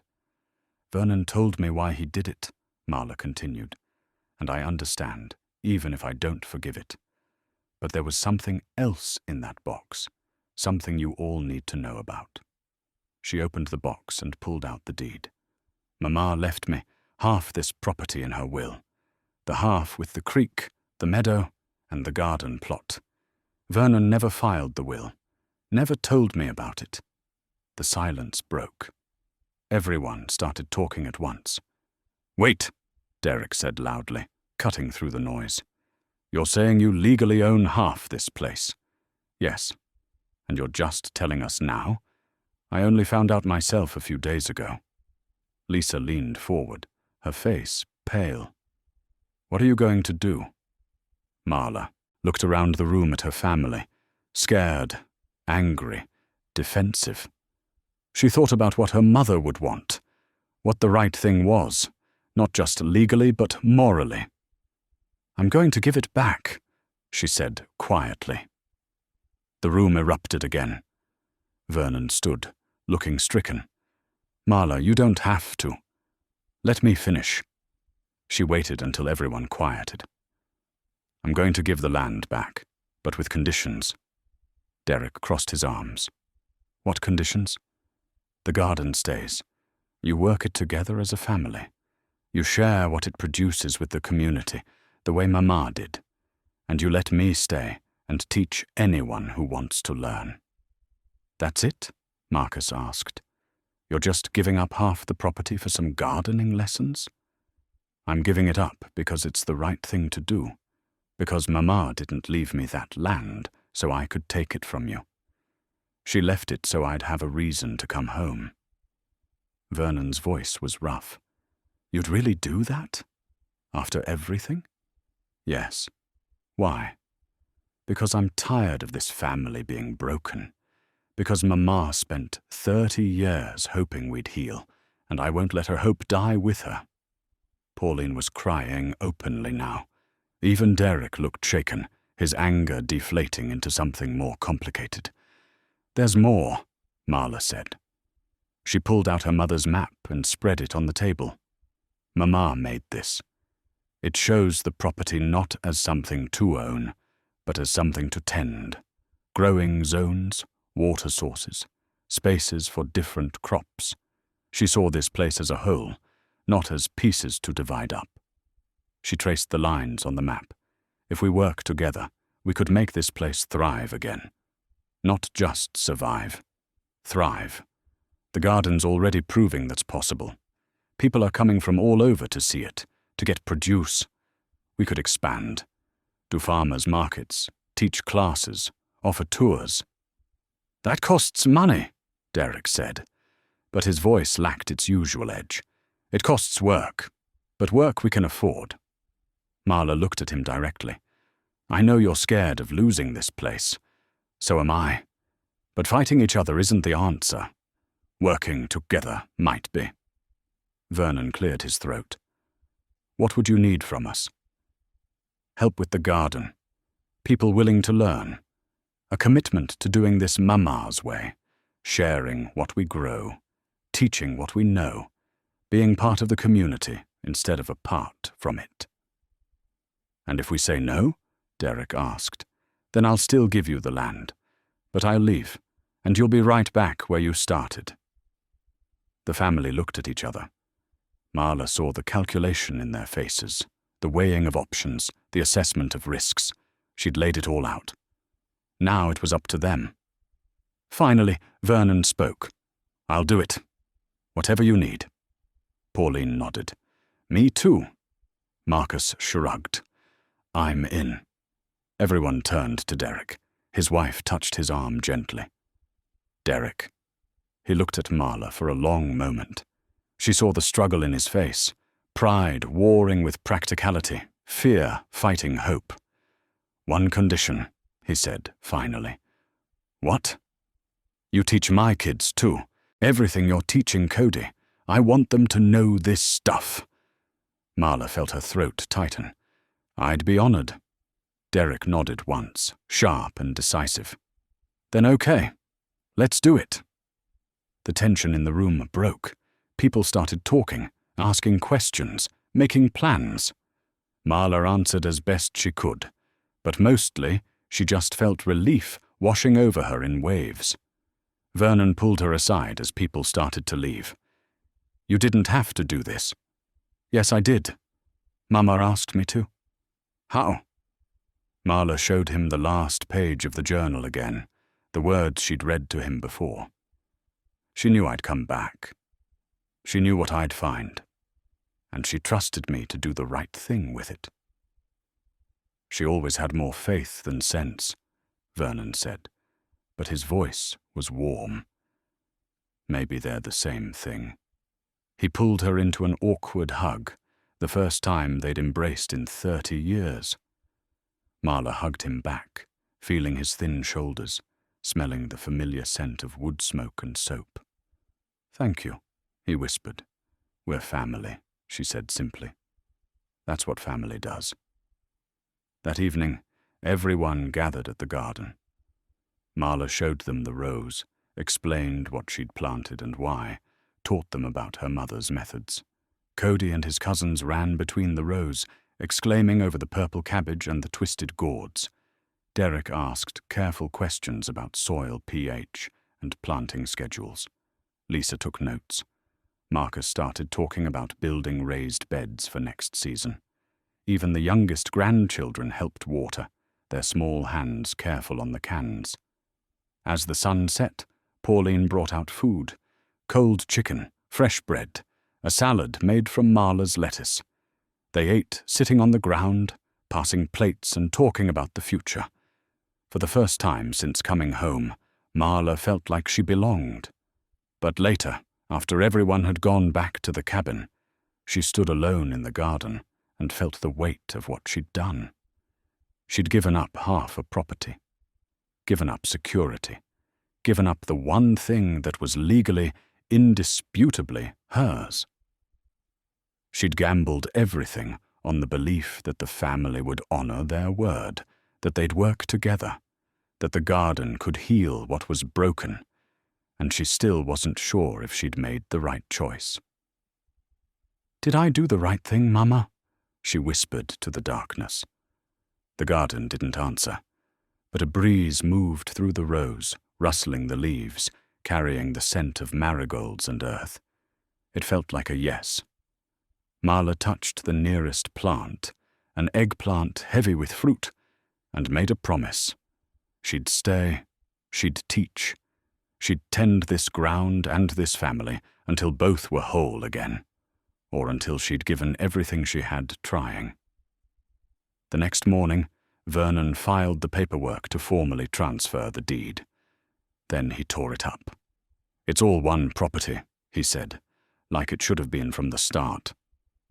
Marla watched the pieces flutter into the trash and felt something inside her finally release.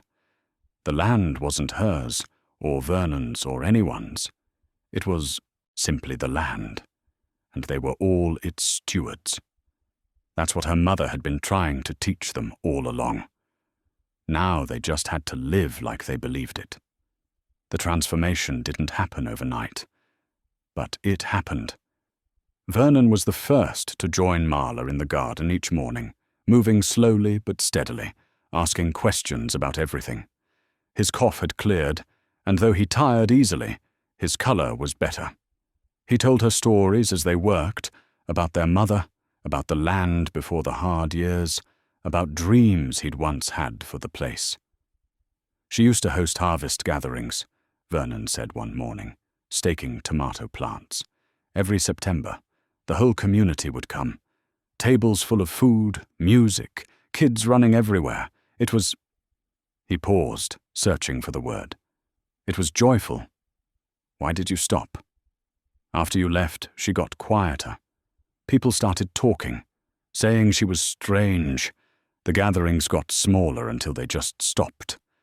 He drove a stake into the ground with more force than necessary. I should have defended her better. You did what you could. I did what was easy. He looked at Marla. There's a difference. Over the following weeks, the family settled into a rhythm. Pauline took charge of the harvesting and preserving, turning the abundant produce into jams, pickles, and dried herbs. She set up a small stand at the end of the driveway where people could buy what they needed. Pay what you can style. Derek surprised everyone by throwing himself into the physical work.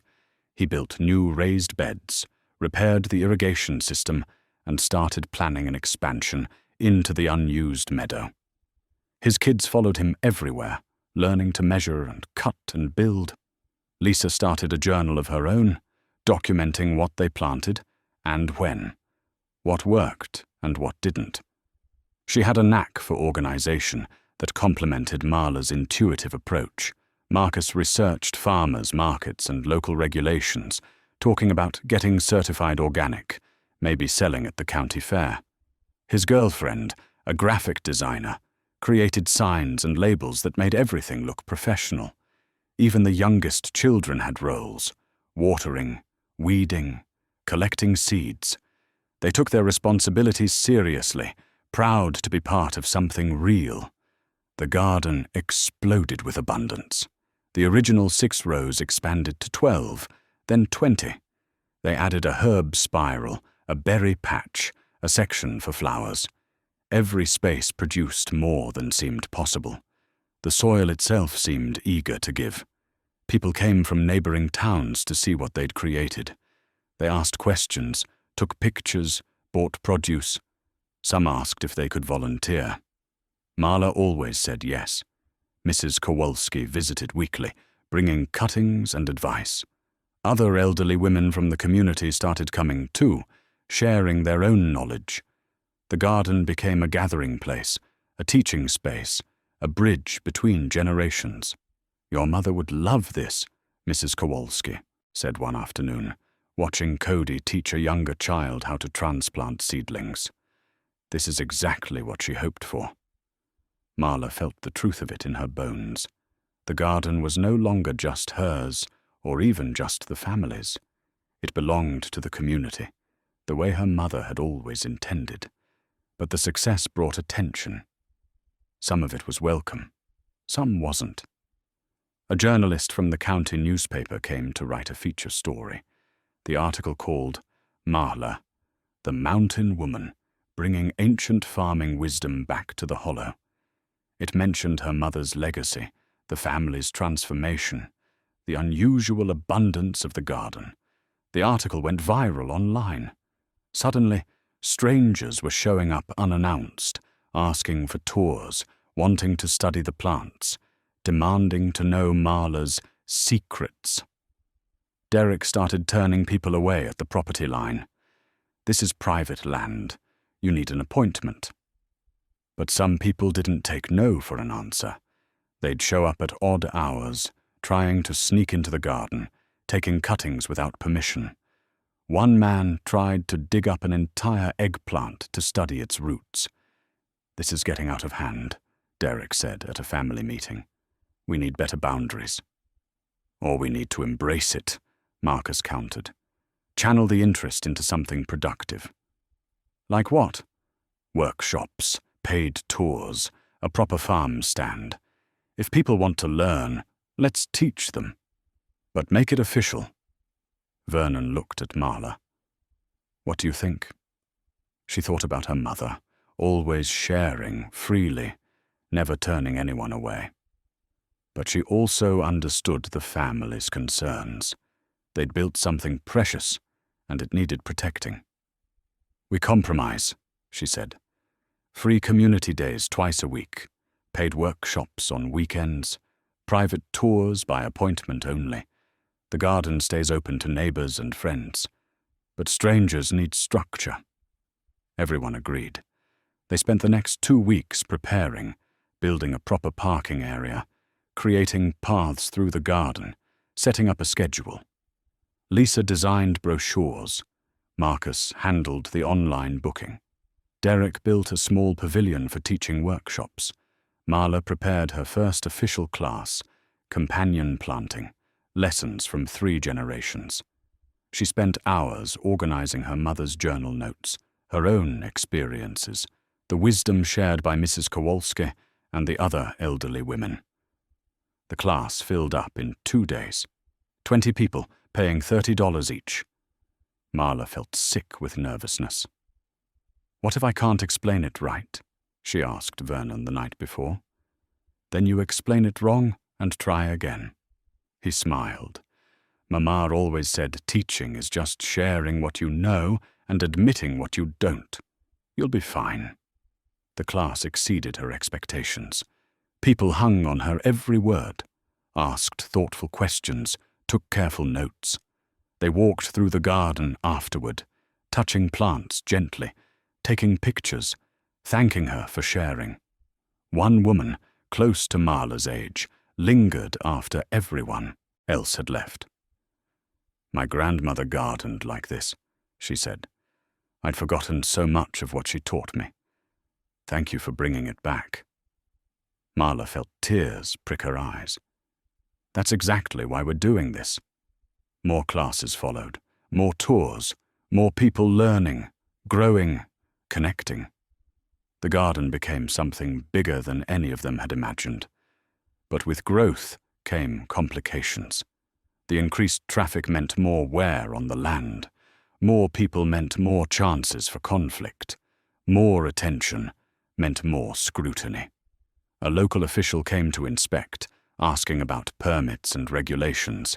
They needed business licenses, liability insurance, health department approval for any food sold. The list of requirements was overwhelming. "This is ridiculous," Derek fumed. "We're just growing vegetables." "We're running a business," Marcus corrected. "Like it or not, that means paperwork." They spent weeks filing forms, paying fees, meeting requirements. The costs added up quickly.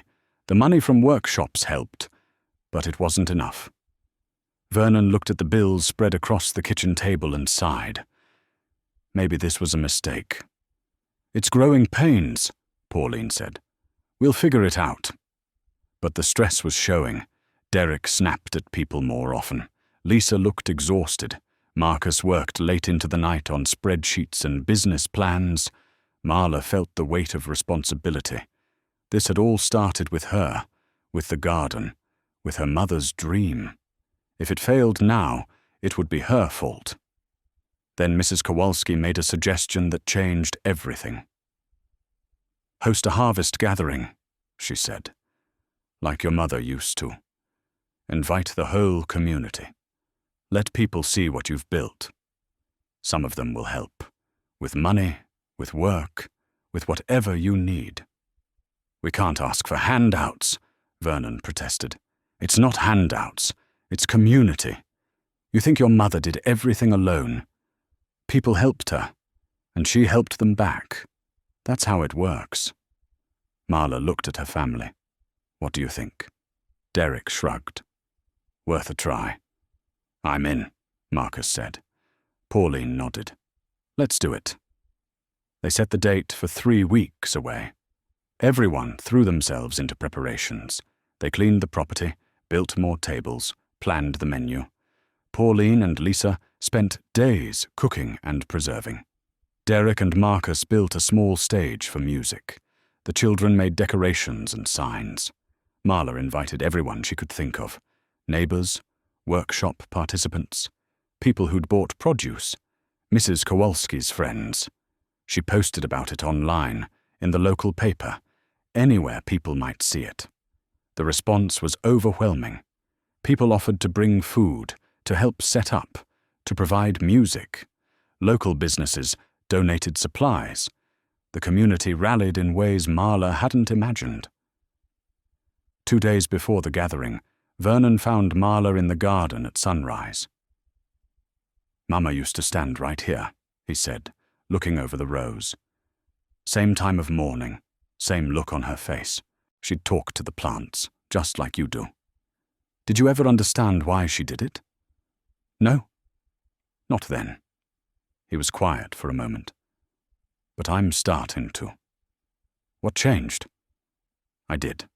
I started paying attention. Really paying attention. He knelt and touched a tomato plant, his fingers gentle. You can feel it, can't you? When something needs water, or when it's content. It's not magic, it's just listening, Marla finished. Yeah, listening. He stood, brushing dirt from his knees. I'm sorry I didn't listen to Mama. Or to you. I'm sorry for all of it. I know. No, you don't. Not really. Vernon's voice was thick with emotion. I spent 30 years being angry at the wrong things. Angry at you for leaving instead of angry at myself for driving you away. Angry at Mama for being different instead of proud of her for being brave.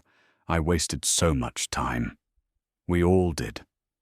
But I'm not wasting any more. He looked at her directly.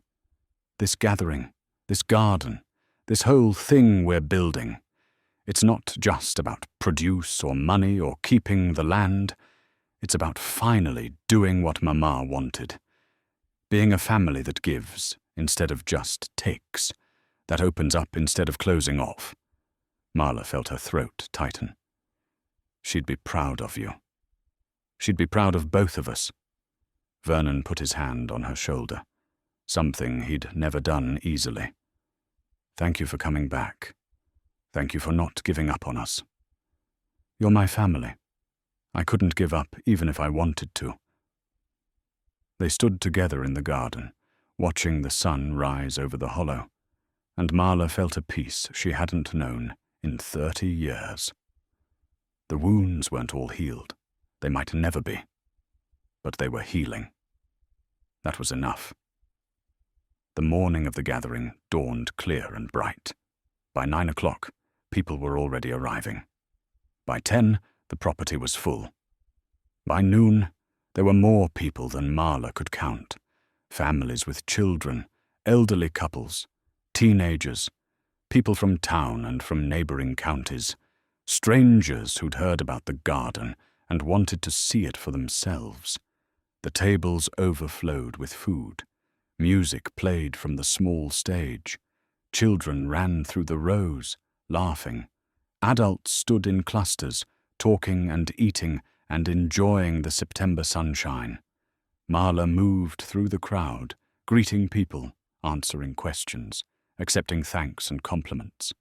She felt overwhelmed by it all, the noise, the attention, the sheer number of people. Then she saw him, Derek, standing at the edge of the garden with his children, actually smiling as he explained something about companion planting to a young couple.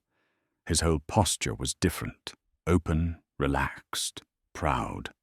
And there was Pauline, laughing with a group of women as they showed off jars of her preserves, and Marcus talking animatedly about expansion plans, and Lisa organizing a tour through the herb spiral, and Vernon standing by the old timber cabin, looking over the gathering with tears in his eyes. This was what her mother had dreamed of. This exactly. Marla found a quiet spot at the edge of the meadow and sat down, watching the celebration. Mrs. Kowalski found her there. Your mother is smiling today, the old woman said, sitting beside her. I hope so. I know so. This is everything she wanted. The family together, the community engaged, the land giving back. Mrs. Kowalski patted Marla's hand. You did good, child. Real good. We all did. That's the point, isn't it? Nobody can do it alone. They sat in comfortable silence, watching the gathering, and Marla felt a contentment she'd never known before. She'd come home with nothing but seeds and hope. She'd planted both.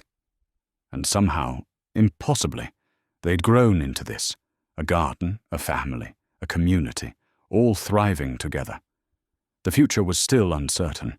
There would be more challenges, more complications, more work than they could imagine.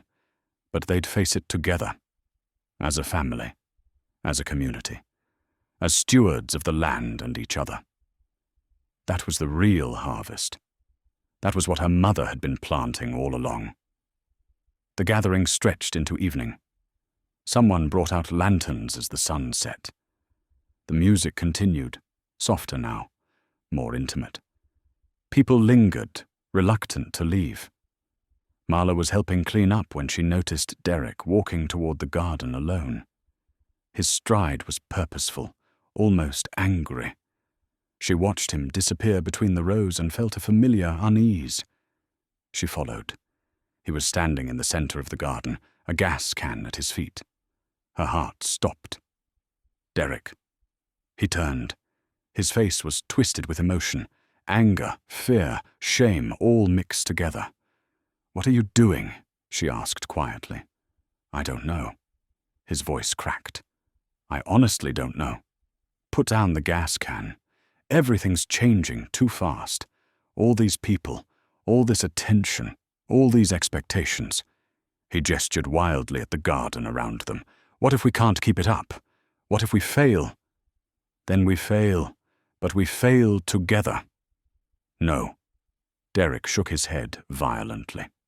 "When we fail, everyone will blame me.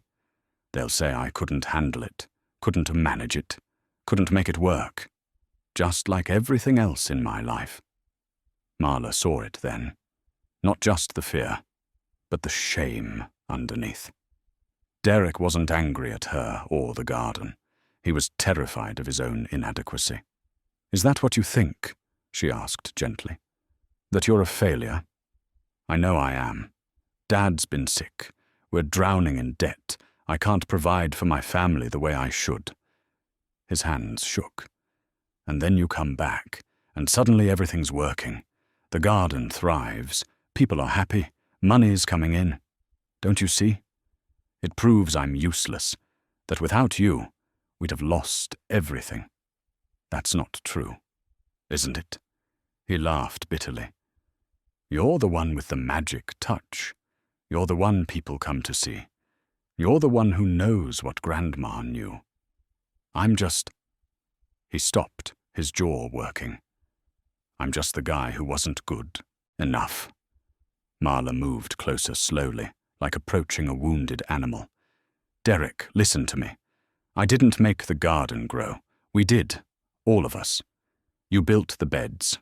Pauline preserved the harvest. Marcus organized the business. Lisa kept the records. Your children learned to water and weed. This isn't my success, it's ours. You started it. I planted seeds, that's all. You made everything else happen. Because you showed us how. No, because you were willing to try." Marla was close enough now to see the tears on his face. "I gave you knowledge. You gave it action.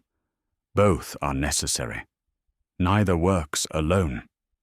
Derek's shoulders sagged. "I was going to burn it. Tonight, after everyone left. I was going to destroy everything, so we could go back to the way things were. When failure was expected. When I didn't have to be afraid of letting everyone down." "You're already letting them down by standing here with that gas can." "I know." He sank to his knees, his hands covering his face. "God, I know." Marla knelt beside him. "Why didn't you burn it?" "Because Cody was watching. From the house. I saw him in the window, and I couldn't. I couldn't let him see me destroy something beautiful out of fear." "Then don't." "I don't know how to stop being afraid." "You don't stop. You just don't let the fear make decisions for you." Derek was quiet for a long moment, his breathing ragged. Then he said, "I'm sorry. For everything. For how I treated you. For the things I said. For—" His voice broke. "For being so weak. You're not weak. You're human. There's a difference. How do you do it? How do you not let the fear win?" Marla thought about the 30 years she'd spent running, hiding, letting fear keep her from coming home. "I do let it win sometimes, but then I try again. That's all any of us can do." She heard footsteps behind them. Turning, she saw Cody standing at the edge of the garden, his face pale in the lantern light. "Dad?" he said quietly. Derek looked up at his son, and Marla saw the moment everything shifted. The anger drained from his face, replaced by raw shame and grief. "I'm sorry," Derek said to Cody. "I'm so sorry, buddy." Cody ran to his father, threw his arms around him. Derek held his son and sobbed, deep, wrenching sobs that seemed to come from somewhere ancient and wounded inside him. Marla stood and backed away, giving them space. But Cody reached out and grabbed her hand. "Don't go," he said. "Please." She stayed. They sat there in the garden, the three of them, while Derek cried out 30 years of inadequacy and fear. While he apologized to his son for almost destroying something good out of spite and terror. While he admitted he didn't know how to be enough, how to measure up, how to stop feeling like he was failing. And Cody, with a child's simple wisdom, just held his father and said, "You're my dad. That's enough." Vernon and Pauline arrived minutes later, drawn by some parental instinct that sensed crisis. They found Derek sitting in the dirt, Cody beside him, Marla standing watch like a silent guardian. "What happened?" Vernon demanded, then saw the gas can. His face went pale. "Derek." "I know." Derek's voice was hoarse from crying. "I know, Dad. You were going to—" Vernon couldn't finish the sentence. "I was scared. I'm still scared." Derek looked at his father. "I've been terrified for years, of losing the land, of not being good enough, of letting everyone down. And when Aunt Marla came back and things started working, it just made it worse. Because it meant I'd been the problem all along." Vernon sank down beside his son. "You were never the problem." "Yes, I was." "I am." "No." Vernon's voice was firm. "I was. I taught you to be afraid. I taught you that showing weakness was shameful, that asking for help meant failure, that a man should handle everything alone. I taught you wrong, son." Pauline knelt on Derek's other side, her hand on his shoulder. "We all did this to you. We put so much pressure on you, to save the farm, to keep everything together, to be strong when your father was sick. That wasn't fair. But I should have been able to—" "Nobody can do it alone," Marla said quietly. "That's what the garden teaches. Plants need each other. They support each other. They make each other stronger. People are the same." Derek looked at the rows of vegetables around them, thriving in their careful combinations. "I wanted to destroy this because I couldn't control it, because it was working without me understanding how." "It's working because we're all tending it," Vernon said, "including you, especially you. You've built more in 2 months than I built in 10 years. But, no buts, you've been holding this family together while I was sick. You've been keeping the farm running when anyone else would have given up. You've been strong when we needed you." Vernon's voice cracked. "I'm proud of you, son. So proud." Derek broke down, again, leaning against his father. Vernon held him, rocking slightly, the way he'd probably held him as a child. Marla felt Cody's hand slip into hers. She squeezed gently, and he squeezed back. They stayed there until Derek's tears finally stopped, until his breathing steadied, until some of the tension left his shoulders. When he finally pulled away from Vernon, his face was blotchy and exhausted, but clearer somehow. "I need help," he said simply. "I can't do this alone. I don't know how." "Then we help each other," Vernon said. "That's what family does." "What Mama wanted," Pauline added. "What the garden's been trying to teach us all along," Marla finished. Derek picked up the gas can and handed it to Vernon. "Get rid of this, please." Vernon took it without a word. They sat together in the garden for another hour, talking honestly for maybe the first time ever. Derek admitted his fears about money, about responsibility, about measuring up. Vernon admitted his mistakes, the pressure he'd put on his sons, the stoicism he'd modelled, the help he'd refused to ask for. Pauline talked about her own fears, of poverty, of loss, of not being enough for her family. Cody listened to it all with wide eyes, learning that adults carried heavy things, that strength meant admitting weakness, that love looked like honesty. And Marla shared her own story, the 30 years of running, of believing she didn't belong, of carrying shame and regret like stones in her pockets, of coming home terrified that she'd be rejected again, of learning that healing meant staying even when it hurt. "We've all been afraid," she said, all carrying our own gas cans, thinking about burning things down rather than building them up. But we didn't. We stayed. We tried. That's what matters. As the night deepened, other family members drifted over. Lisa, Marcus, the children. They all sat together in the garden, passing around leftover food from the gathering, talking quietly about the future. Marcus proposed formal profit sharing, so everyone benefited equally from the farm's success. Lisa suggested family meetings to discuss decisions together. Derek volunteered to build a greenhouse so they could grow year-round. Plans took shape organically, each person contributing ideas, everyone listening. It wasn't perfect. There were disagreements, concerns, questions without easy answers. But it was real. It was honest. It was family actually working as a family. By midnight, they'd sketched out a rough plan for the next year. Expansion into the meadow. More workshops. A winter CSA program, possibly hiring help during peak seasons. "We'll need a business name," Marcus said. "Divine Gardens," Lisa suggested. Vernon shook his head. "Rose Divine Gardens. After Mama. She started all this." Everyone agreed. They stood together, forming a rough circle in the garden. Vernon reached out and took Marla's hand.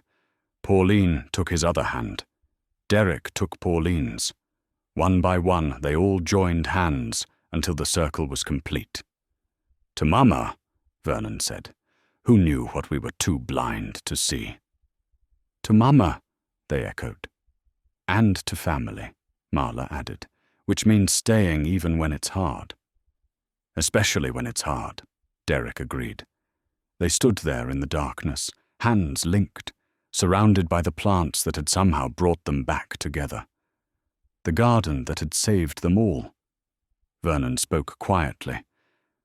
"Mama used to say the land remembers. I never understood what she meant. But I think I do now." "What does it remember?" Cody asked. "Everything we plant, every choice we make, every time we choose growth over destruction, connection over isolation, love over fear." Vernon looked around the circle. "The land remembers, and it gives back what we give it." "Then we better keep giving good things," Derek said. "We will," Marla promised. "Together." They broke the circle slowly, reluctantly, but with something settled among them. The crisis had passed. The family was intact. The garden was safe. Derek helped Marla water the rose before they left, working side by side in companionable silence. When they finished, he said, "Thank you for not giving up on me." "I never gave up. I was just waiting for you to stop giving up on yourself. I'm going to try to be better. We all are, that's enough." He smiled, a real smile, the first she'd seen from him. "Good night, Aunt Marla." "Good night, Derek." She watched him walk back to the cabin with his arm around Cody's shoulders. Then she stood alone in the garden, feeling her mother's presence stronger than ever. "We did it, Mama," she whispered. "We're healing." The breeze moved through the rows, rustling leaves, carrying the scent of earth and growing things, and Marla swore she heard her mother's voice in that wind. I always knew you would. She smiled and walked back to the barn, ready finally for sleep. Tomorrow would bring new challenges, but tonight the family was whole, the garden was safe, and hope had taken root in ground that had been barren for too long. That was harvest enough. 3 months later, the first snow fell on the hollow. Marla stood in the barn doorway, watching the flakes settle on the sleeping garden. Most of the beds were covered now, mulched and protected for winter. But the greenhouse Derek had built hummed with life. Lettuce, herbs, winter greens growing under lights and warmth. She heard footsteps behind her. Vernon, carrying 2 cups of coffee. "Thought you might be cold," he said, handing her one. "Thank you." They stood side by side, sipping coffee, watching the snow. The silence between them was comfortable now, easy. "I'm writing a new will," Vernon said eventually. "Leaving everything to be held in trust for the family. Nobody owns it individually. We all own it together. Mama would like that. I should have done it years ago." He paused. "I should have done a lot of things differently. We all should have. But we're doing them right now. That counts for something." Vernon nodded. "Pauline wants to host a winter solstice gathering. Nothing big, just neighbors and friends. She asked if you'd teach a class on winter gardening. I'd be happy to. The farm made money this year. Not a lot, but enough to pay the bills and have some left over. First time in 5 years we've been in the black. That's wonderful. It's because of you. It's because of all of us," Marla corrected gently. Vernon smiled. "You sound like Mama. I'll take that as a compliment." Cody appeared, running through the snow with 2 of his cousins.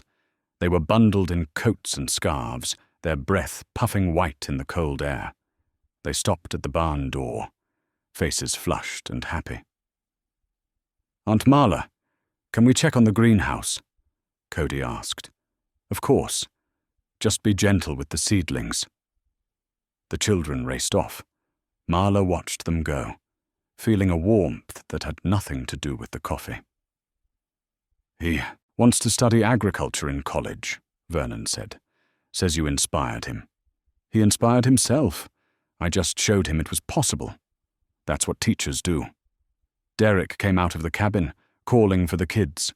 He waved to Marla and Vernon, then followed the children to the greenhouse. His whole demeanor had changed in the past months. Looser, lighter, more at peace. "He's doing better," Vernon said, reading Marla's thoughts. "Talks to someone now, a therapist in town. Says it helps." "That's good. He's talking about opening a farm supply store, using what he's learned to help other small farmers." Vernon's voice was proud. He's got real business sense when he's not paralyzed by fear. We all do better without the fear. Or with less of it, anyway. They finished their coffee as the snow continued to fall. The hollow was quiet, peaceful, beautiful in its winter dress. "I've been thinking about staying," Marla said. "Permanently, if that's all right with everyone."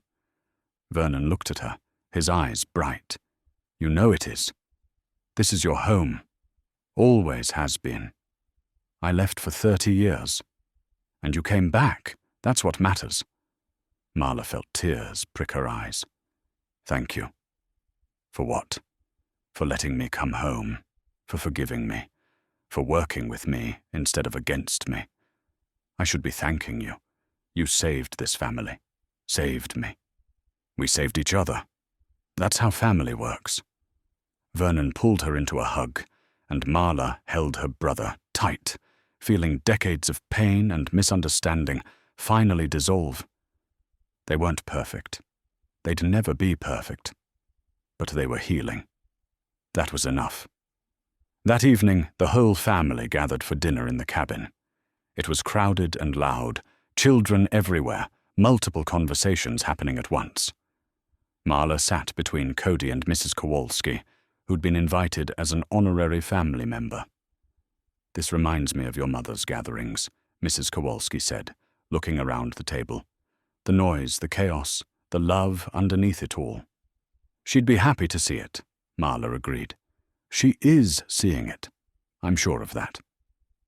After dinner, Marla helped clean up, while Derek started a fire in the fireplace. The children played on the floor. The adults talked quietly, making plans for spring planting, discussing new workshop ideas, arguing good-naturedly about greenhouse temperatures. When the dishes were done, Cody found Marla in the kitchen. "I have something for you," he said shyly.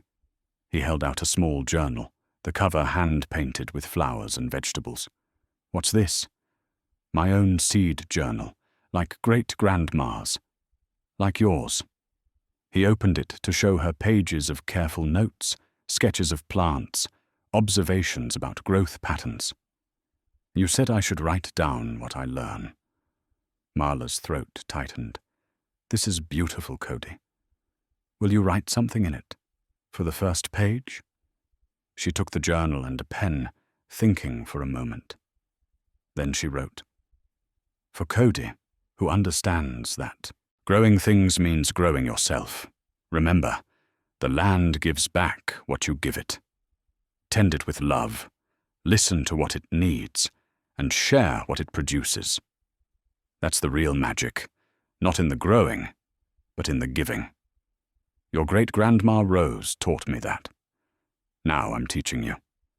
Someday you'll teach someone else. That's how the garden continues. With love, Aunt Marla." She handed it back to him. He read it slowly, then hugged her tight. "I'll take good care of it," he promised. "I know you will." Later, standing on the cabin porch in the cold, watching the snow fall on the sleeping garden, Marla pulled out the faded photograph she'd carried for 30 years. Her mother's face smiled up at her, young and hopeful, standing in a garden that no longer existed. Except it did exist. It existed in the rose Marla had planted, in the knowledge she'd shared, in Cody's journal and Derek's greenhouse and the community they'd built. It existed in every seed saved, every cutting shared, every person taught. The garden her mother had planted wasn't made of vegetables and flowers. It was made of people, connected, growing, supporting each other. That garden would continue long after Marla was gone, long after everyone currently alive had passed on. That was her mother's real legacy.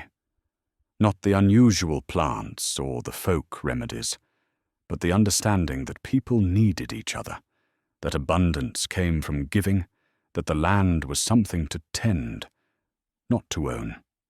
Marla had spent 30 years running from that truth. But she'd come home. She'd planted seeds in ground that everyone said was cursed or dead or useless, and those seeds had grown into something none of them could have imagined. She looked at her mother's photograph one last time, then tucked it carefully into her pocket. Tomorrow, she'd frame it and hang it in the greenhouse, a reminder of where everything started. But tonight, she just wanted to stand here in the snow and feel grateful. Grateful for second chances, grateful for family that forgave, grateful for land that gave back, grateful for a mother's faith that had outlived her by decades. The cabin door opened behind her. Vernon stepped out, followed by Pauline and Derek. "You'll freeze out here," Pauline said, but she was smiling. "Just thinking," Marla replied. "About what?" "About how sometimes going home means facing the people who never believed in you, and how sometimes, if you're lucky, they learn to believe. Or you learn it doesn't matter either way. You plant anyway." Vernon put his arm around her shoulders. "Mama always said you were the wise one." "No, she was the wise one. I'm just finally listening. Derek stepped forward, holding something wrapped in cloth. We made you something, all of us, for Christmas. Marla unwrapped it carefully. Inside was a wooden sign, beautifully carved and painted. Rose Divine Gardens, founded 1994, restored 2024, where the land remembers. She couldn't speak, couldn't find words for what she felt. We're putting it at the entrance, Derek said, so everyone knows this is Grandma's garden, and yours, and all of ours. It's perfect, Marla finally managed.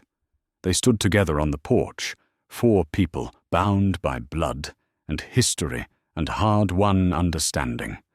The snow fell softly around them, covering the hollow in white, making everything clean and new. To new beginnings, Vernon said. To family, Pauline added. To the garden, Derek finished. To Mama, Marla whispered, who knew all along. Inside, through the window, she could see the rest of the family, children playing, Mrs. Kowalski dozing by the fire, Marcus and Lisa planning something at the table. Her family, her home, her second chance. She'd come back with nothing but seeds and hope. She'd planted both in ground that everyone said was cursed, and they'd grown into this. A family healed, a community strengthened, a legacy continued. The mockery had faded. The truth had sprouted. And Marla Devine was finally, completely home.